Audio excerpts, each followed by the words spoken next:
बहुत सारी इंटरेस्टिंग चीज़ें ओपीडी में होती रहती हैं, बहुत सारे इंटरेस्टिंग पेशेंट्स आते हैं, बहुत सारी चीज़ें मुझसे डिस्कस करते हैं। अभी आज ही एक पेशेंट मेरे पास आए, जिनकी वजह से मैं ये वीडियो बना रहा हूँ। वो पेशेंट मुझे कुछ भी बताने से पहले, कुछ भी अपनी प्रॉब्लम को डिस्कस करने से पहले वो अपना फ़ोन खोल के दिखाई अमेज़न की उनकी जो कार्ट थी वो, कि सर मैं ये सप्लीमेंट्स ले रहा हूँ।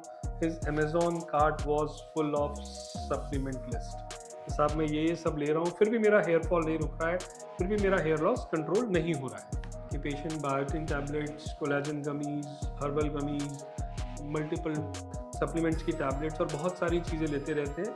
मतलब कई बार तो पेशेंट्स ऐसे होते हैं कि वो 5 से 6 टैबलेट सप्लीमेंट्स की ले रहे होते हैं तो fix their hair loss, but फिर भी कोई इफेक्ट नहीं आ रहा होता है। तो ऐसे पेशेंट्स को हमारे लिए सबसे ज़रूरी है पहले इवेल्युएट करना कि उन्हें रियली किस चीज़ की डेफिशिएंसी है।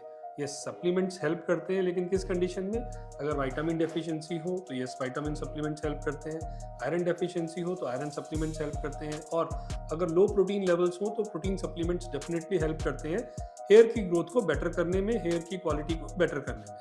But again the bitter truth is कि मोस्ट कॉमनली जो पेशेंट्स इस तरह के हमारे पास आते हैं, उनका जो हेयर लॉस का पैटर्न होता है वो जेनेटिक होता है, DHT की वजह से होता है। और ऐसे पेशेंट्स में इन गमीज़ का, इन सप्लीमेंट्स का बहुत ज़्यादा रोल नहीं होता है। जो रूट कॉज है वो DHT की सेंसिटिविटी है, जिन पे कि इन सब सप्लीमेंट्स का कोई इफेक्ट नहीं आता है। बट येस, ये supplements general health definitely improve करते हैं, और जब जनरल हेल्थ इम्प्रूव होती है तो उसका सेकेंडरी एक इफेक्ट आता है कि हेयर पे भी थोड़ा पॉजिटिव इम्पैक्ट आता है। और ऐसे पेशेंट्स यूजुअली एक, जिसे हम कहते हैं साइंटिफिकली, सप्लीमेंट ट्रैप में फंस जाते हैं। उन्हें लगता है कि मैं सप्लीमेंट्स लेता रहूँगा तो हेयर लॉस कंट्रोल होता रहेगा, और वो किसी भी साइंटिफिक एविडेंस बेस्ड ट्रीटमेंट को नहीं स्टार्ट करते हैं, जिससे कि उनका हेयर लॉस का प्रोग्रेशन काफ़ी हो जाता है और जो बॉल्डनेस है वो अर्ली सेट इन हो जाती है, और जो अर्ली ट्रीटमेंट की जो अपॉर्चुनिटीज़ है, जो पॉजिटिव इम्पैक्ट आ सकता है, वो मिस हो जाता है। सो ऐसे पेशेंट्स में अगेन पूरा इवेल्युएट करने के बाद, सप्लीमेंट स्टार्ट करने के बाद,